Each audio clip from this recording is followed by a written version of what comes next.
लोकतंत्र के अंदर अगर भीड़ तंत्र का अतिक्रमण हो जाए तो यह अपने आप में बहुत खतरनाक संकेत होता है। हाल ही के दिनों में देश में भीड़ द्वारा कानून हाथ में लिए जाने की कई घटनाएं सामने आई हैं। पिछले हफ्ते खासतौर पर 2 घटनाएं पूरे देश के मीडिया की हेडलाइंस में छाई रहीं। ये दोनों घटनाएं आपको भी याद होंगी। पहली घटना थी श्रीनगर की, जहां एक मस्जिद के बाहर जम्मू कश्मीर पुलिस के एक डीएसपी मोहम्मद अयूब पंडित को भीड़ ने पीट पीट कर मार डाला। और दूसरी घटना दिल्ली से मथुरा जाने वाली एक लोकल ट्रेन में हुई, जहां एक 16 साल के लड़के जुनैद को भीड़ ने मार डाला। जुनैद अपने दोस्तों के साथ दिल्ली से अपने घर बल्लभगढ़ जा रहा था। कायदे से इन दोनों घटनाओं का विरोध होना ही चाहिए, जरूर होना चाहिए, लेकिन हमारे देश में एजेंडा चलाने वाली फैक्ट्रियां बहुत तेजी से सेलेक्टिव विरोध का उत्पादन कर रही हैं। मोहम्मद अयूब की हत्या में और जुनैद की हत्या में क्या फर्क है? आप अगर इस वक्त हमें देख रहे हैं, खुद अपने आप से पूछिए, जुनैद की हत्या में और अयूब की हत्या में क्या फर्क है? मोहम्मद अयूब और जुनैद दोनों के बीच आपको किसकी हत्या का ज्यादा दुख है? मोहम्मद अयूब और जुनैद की हत्या करने वाली भीड़ को क्या अलग अलग सजा दी जाएंगी? अगर हत्याएं एक जैसी हैं, दुख एक जैसा है, परिवारों का शोक एक जैसा है, दोनों के मामले में कानून में सजाएं एक जैसी हैं, तो फिर इन घटनाओं के प्रति संवेदनशीलता और विरोध में फर्क क्यों है? संवेदनशीलता और विरोध एक जैसे क्यों नहीं है? ये फर्क आज पूरे देश को चुभ रहा है। कल देश के कई शहरों में और कुछ विदेशी शहरों में #NotInMyName in my name के नाम से एक विरोध प्रदर्शन हुआ। इस विरोध प्रदर्शन का मकसद था भारत में भीड़ तंत्र द्वारा हो रही हत्याओं का विरोध करना। लेकिन यह विरोध प्रदर्शन पूरी तरह से ईमानदार नहीं था, क्योंकि कल हुए इन विरोध प्रदर्शनों में बल्लभगढ़ के जुनैद को तो जगह मिल गई, लेकिन श्रीनगर के डीएसपी अयूब पंडित को जगह नहीं मिली। अयूब पंडित के लिए यहां कोई जगह नहीं थी, किसी के पास कोई समय नहीं था। मैं आपको एक तस्वीर आज दिखाना चाहता हूं। यह भारत में 2015 में भीड़ द्वारा की गई हत्याओं का एक नक्शा है और यह मैप कल के विरोध प्रदर्शन का हिस्सा था। दिल्ली के जंतर मंतर के मंच पर यह मैप लगा हुआ था। इस नक्शे में जम्मू कश्मीर में हुई घटना के तौर पर जाहिद रसूल भट्ट का नाम दर्ज है। जाहिद को भीड़ ने अक्टूबर 2015 में मार डाला था और उसका हमें बेहद दुख भी है। यानी आज से करीब 1.25 साल पहले हुई घटना तो इस मैप में दर्ज हो गई, लेकिन एक हफ्ते पहले श्रीनगर में हुई मोहम्मद अयूब पंडित की हत्या इस मैप का हिस्सा नहीं बन पाई। इस नक्शे में उनके लिए कोई जगह नहीं थी। देश में हुई लिंचिंग की घटनाओं के खिलाफ कल ये प्रदर्शन देश के कई शहरों में हुआ था। मुंबई, दिल्ली, बेंगलुरु, हैदराबाद और त्रिवेंद्रम के अलावा और भी शहरों में इन हत्याओं का विरोध करने वाले लोगों ने प्रदर्शन किया था। लेकिन इन तमाम जगहों पर प्रदर्शन सेलेक्टिव था। कहीं भी किसी भी प्रोटेस्ट में किसी ने भी जम्मू कश्मीर के शहीद डीएसपी मोहम्मद अयूब पंडित का नाम नहीं लिया। आज सवाल यह है कि क्या अयूब पंडित को भीड़ ने नहीं मारा था? क्या कल प्रदर्शन करने वाले लोग ये नहीं मानते कि अयूब पंडित भीड़ तंत्र के हाथों मारे गए, वो भी सिर्फ इसलिए क्योंकि वो जम्मू कश्मीर पुलिस के अफसर थे? भारत को एक राष्ट्र के तौर पर भीड़ तंत्र का मुकाबला करना ही होगा और इसके लिए जो भी विरोध जरूरी हो वो करना चाहिए, लेकिन इस बात का भी ध्यान रखना होगा कि यह विरोध ईमानदारी से किया जाए, सबके लिए बराबरी से किया जाए। भीड़ द्वारा किए जाने वाले अपराधों को लेकर आप सेलेक्टिव नहीं हो सकते। पिछले कुछ वक्त में आपने भी ये बात नोट की होगी कि हमारे देश में जब भी कोई हत्या होती है तो उसमें सब लोग अपने हिसाब से अपने अपने एंगल्स तलाश लेते हैं। सबसे पहले मरने वाले की धर्म और जाति चेक की जाती है। अगर पीड़ित मुस्लिम या दलित या अल्पसंख्यक निकल आए तो हमारे देश के मीडिया का एक वर्ग और डिजाइनर प्रदर्शनकारी उसे हाथों हाथ ले लेते हैं। इसके बाद सोशल मीडिया में घटनाओं की कड़ी निंदा शुरू हो जाती है और देश के अलग अलग शहरों में कैंडल लाइट मार्च का आयोजन होने लगता है। देश की राजधानी दिल्ली में तो ऐसे प्रदर्शनों के लिए कुछ खास लोकेशंस पहले से ही तय हैं, जैसे जंतर मंतर और इंडिया गेट। दुख की बात यह है कि ऐसे डिजाइनर प्रदर्शन करने वाले लोग और पत्रकार अक्सर भीड़ तंत्र के अपराधों को धर्म के चश्मे से देखते हैं। आप ये भी कह सकते हैं कि भीड़ द्वारा की जाने वाली हत्याओं के मामले में भी अब आरक्षण हो चुका है। ये डिजाइनर प्रदर्शनकारी पहले कैंडल लाइट मार्च करते हैं और फिर इंडिया गेट के आसपास मौजूद महंगे रेस्टोरेंट्स में और होटल्स में कैंडल लाइट डिनर करके वापस अपने घर चले आते हैं। जैसे स्वादिष्ट खाना बनाने के लिए अच्छे मसालों की जरूरत होती है, आजकल मीडिया के एक वर्ग को अच्छी खबर बनाने के लिए कुछ खास मसालों की जरूरत पड़ती है और इन मसालों के नाम हैं दलित, अल्पसंख्यक, बीफ, गौरक्षक। मीडिया का यह वर्ग सबसे पहले यह देखता है कि लिंचिंग का शिकार व्यक्ति किस वर्ग का है। अगर वो व्यक्ति दलित या अल्पसंख्यक होता है तो हमारे देश के डिजाइनर पत्रकार, नेता उस पीड़ित के घर पहुंच जाते हैं। बड़े बड़े प्राइम टाइम शोज का प्रोडक्शन पीड़ित के घर से होना शुरू हो जाता है। वहां स्टूडियोज खुल जाते हैं।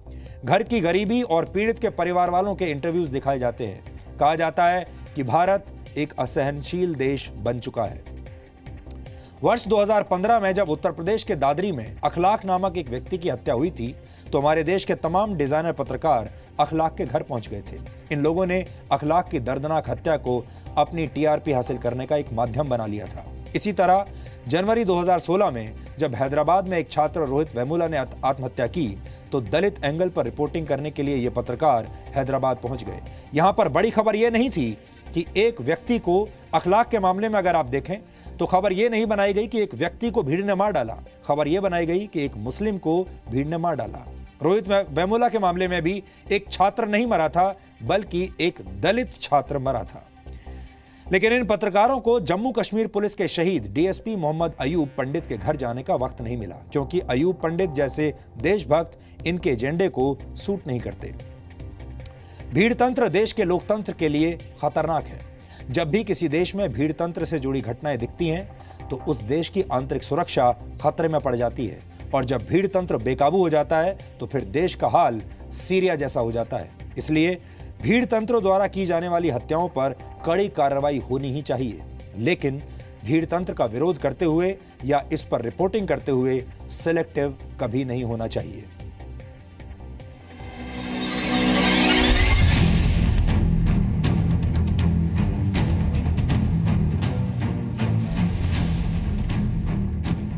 दिल्ली, मुंबई, हैदराबाद, बेंगलुरु, त्रिवेंद्रम और लंदन।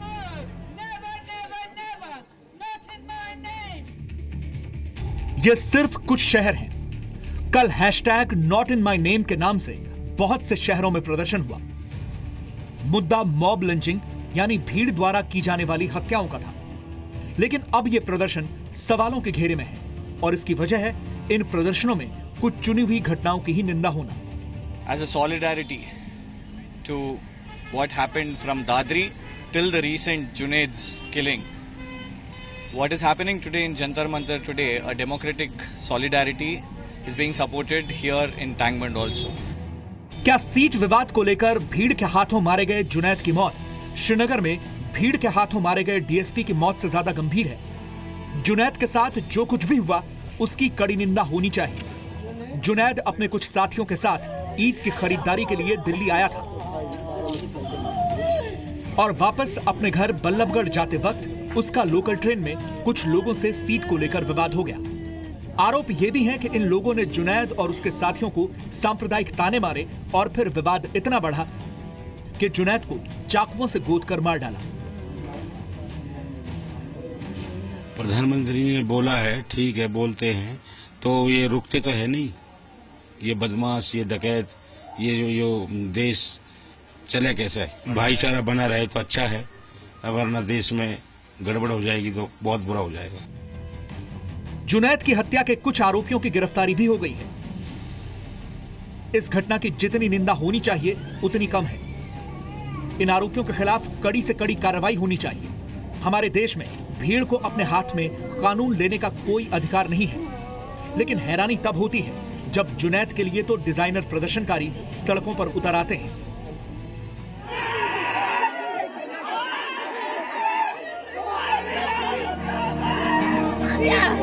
लेकिन जब कोई देशभक्त श्रीनगर में भीड़ के हाथों शहीद होता है तो ये प्रदर्शनकारी उसे भूल जाते हैं। एक हफ्ते पहले ही जम्मू कश्मीर पुलिस के डीएसपी मोहम्मद अयूब पंडित एक मस्जिद के बाहर भीड़ के हमले का शिकार हुए थे।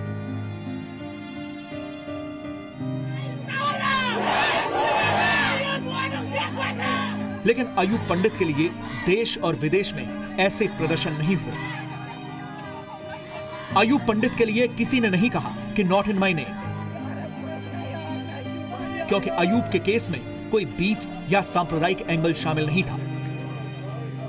अयूब को उसी भीड़ ने मार दिया था जो उनकी अपनी थी। इसीलिए ऐसे प्रदर्शनों पर सवाल उठ रहे हैं। सरकार सबका साथ सबका विकास वाली नीति पर चलती है और हिंसा के रास्ते से कभी भी ये ठीक नहीं हो सकता। सैनिटेशंस ये लोग करते हैं और राष्ट्रीय संपत्ति को नुकसान पहुंचाते, जैसे बसों को जलाना। देश के दुश्मन तो है ही, पर इनके ऊपर देशद्रोह का भी कानून लागू होना चाहिए। कल के इस प्रदर्शन को देखकर ऐसा लगता है जैसे ये प्रदर्शन भीड़ तंत्र के खिलाफ कम और सरकार के खिलाफ ज्यादा था, क्योंकि इन प्रदर्शनों को बेशक गैर राजनीतिक कहा जा रहा हो, लेकिन ये तस्वीरें बता रही हैं कि प्रदर्शन में राजनीति का पुट भी भरपूर था। This lynching cannot go on unchallenged. Now citizens on their own have come on the streets to send out a strong message to Modi government. As representative of a political party, as member of parliament, I am with the people and I share their concern and I join their united voice against that lynching that is going on in the country, against the massacre that is happening against Muslims, minorities and Dalits in this country. ये राज्य के विरुद्ध, राज्य के चुप रहने के विरुद्ध ये जनता का प्रोटेस्ट है और हम इसका समर्थन करते हैं। हमारा देश दुनिया का सबसे बड़ा लोकतंत्र है और लोकतंत्र में भीड़ तंत्र का अतिक्रमण नहीं हो सकता, लेकिन इन घटनाओं के विरोध का तरीका भी सेलेक्टिव नहीं हो सकता है। ब्यूरो रिपोर्ट, जी मीडिया।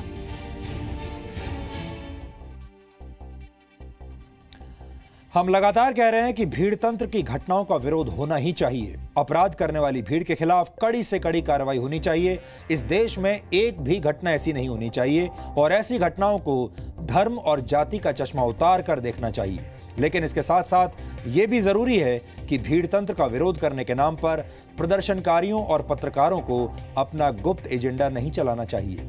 भीड़ तंत्र की घटनाओं को सेलेक्टिव तरीके से दुनिया के मंच पर प्रचारित करना अच्छा संकेत नहीं है। इससे देश विरोधी ताकतों को बल मिलता है। पाकिस्तान और चीन जैसे दो देश ऐसी तस्वीरों को देखकर खुश होते हैं। हमें अपनी अंदरूनी कमियों को पहचानना होगा और उन्हें अपने स्तर पर ही सुलझाना होगा। वैसे देश में गौरक्षा के नाम पर भीड़ द्वारा की जा रही हिंसा पर आज प्रधानमंत्री नरेंद्र मोदी ने एक बहुत बड़ा बयान दिया है।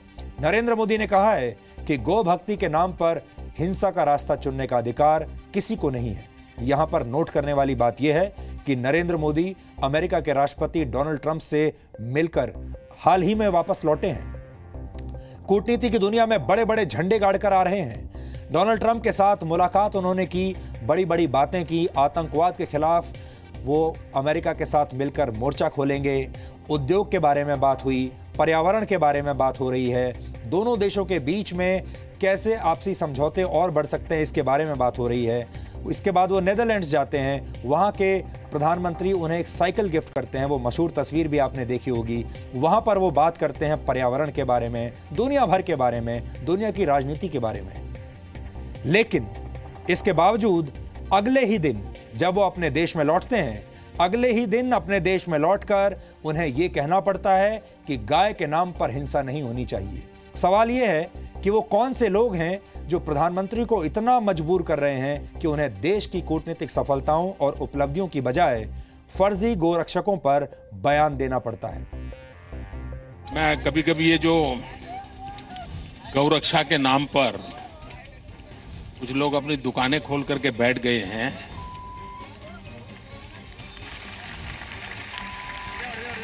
मुझे इतना गुस्सा आता है। गौ भक्त अलग है, गौ सेवक अलग है। मैंने देखा है कि कुछ लोग जो पूरी रात एंटी सोशल एक्टिविटी करते हैं, कुछ लोग, लेकिन दिन में गौरक्षक का चोला पहन लेते हैं। मैं राज्य सरकारों को अनुरोध करता हूं कि ऐसे जो स्वयंसेवी निकले हैं, अपने आप को बड़ा गौरक्षक मानते हैं, उनका जरा डोजियर तैयार करो। 70-80% ऐसे निकलेंगे जो ऐसे गोरख धंधे करते हैं जो समाज स्वीकार नहीं करता है, लेकिन अपनी उस बुराइयों को से बचने के लिए ये गौरक्षा का चोला पहन करके निकलते हैं।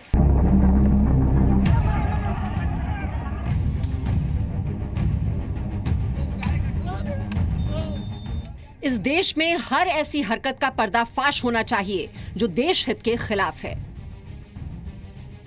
यही वजह है कि प्रधानमंत्री नरेंद्र मोदी भी गाय की रक्षा के नाम पर अपना गंदा धंधा चलाने वाले कारोबारियों को लगातार आगाह करते रहे हैं।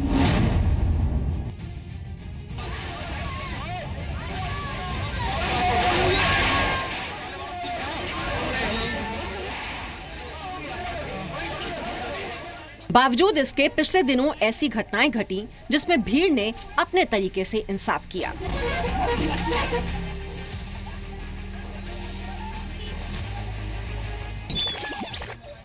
आरोप लगाए गए कि गाय की हत्या के नाम पर मारपीट की गई।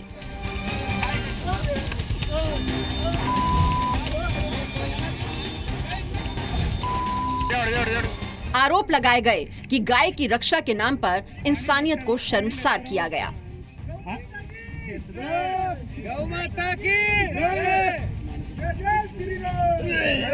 आरोप लगाए गए कि मजहब के नाम पर शक किया गया, हत्या की गई।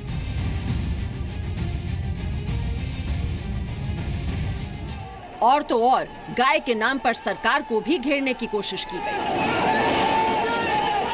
लेकिन प्रधानमंत्री नरेंद्र मोदी ने कड़े शब्दों में उन लोगों को चेतावनी दी जो गाय पर अपनी इकलौती ठेकेदारी होने की राय रखते हैं। गाय की रक्षा, गौ की भक्ति महात्मा गांधी और विनोबा भावे से बढ़कर के कोई नहीं होता।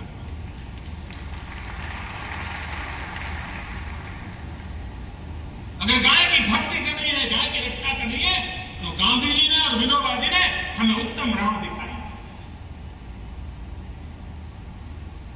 उसी रास्ते पर देश को चलना ही पड़ेगा, उसी में देश का कल्याण। आपकी सरकार है, आपके पास लॉ एंड ऑर्डर है, और क्यों हो रहा है वहां पर? इसलिए हो रहा है कि आपका और ये गाय रक्षक जो है एक आइडियोलॉजिकल कनेक्शन है। प्राइम मिनिस्टर और बीजेपी वॉक द टॉक नहीं करना चाहती है।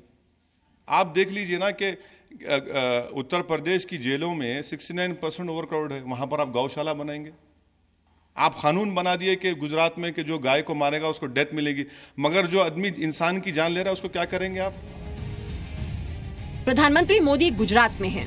साबरमती आश्रम में जब पीएम बोल रहे थे, उनके भाषण में गुस्सा दिखा, आंसू दिखे, अफसोस भी दिखा। क्या ये वही भारत है जहां विनोबा और गांधी जैसे गौ भक्त हुए? विनोबा जी जीवन भर गौरक्षा के लिए अपने आप को आहूत करते रहे। मेरा सौभाग्य था, मैं एक बार वर्धा गया विनोबा जी के दर्शन करने के लिए। मैं उनसे मिला, प्रणाम किए, बैठा। विनोबा जी शब्दों की बड़ी ताकत रखते थे।